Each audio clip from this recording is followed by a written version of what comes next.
അപ്പൊ നമ്മളൊരു യഥാർത്ഥ മുസ്ലിം ആകണമെങ്കിൽ നമ്മൾ എന്ത് ചെയ്യണം? അഹിബ്ബ ലിന്നാസി മാ തുഹിബ്ബു ലിനഫ്സിക. നീ നിന്റെ ശരീരത്തിന് വേണ്ടി ഇച്ഛിക്കുന്നത് അപരന് വേണ്ടി ഇച്ഛിക്കണം. അപരന് വേണ്ടി അഹർനിശം പ്രയത്നം കൃപണത വിട്ടു കൃപാലു ചെയ്തിടുന്നു. കൃപണൻ അധോമുഖനായി കിടന്നു ചെയ്യും അപജയ കർമ്മം അവനു വേണ്ടി മാത്രം. അല്ലേ? സ്വാർത്ഥതയും നിസ്വാർത്ഥതയും ഇവിടെ മൽപ്പിടുത്തത്തിൽ ഏർപ്പെടുമ്പോൾ സ്വാർത്ഥത പരാജയപ്പെടണം, നിസ്വാർത്ഥത ജയിക്കണം.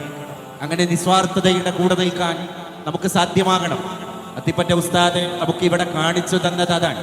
അപ്പൊ നമ്മളൊക്കെ കെയർ ടേക്കർ ഓഫ് സൊസൈറ്റിയാണ്, സമൂഹത്തിന്റെ കെയർ ടേക്കറാണ്. അപ്പൊ നമ്മുടെ കൈകള് അന്യന്റെ കണ്ണീര് തുടക്കുന്ന തൂവാലയാണ് എന്നർത്ഥം. നമ്മുടെ വാക്കുകള് മന്യന്റെ ആത്മശാന്തിയുടെ ഔഷധക്കൂട്ടാണ് എന്നർത്ഥം.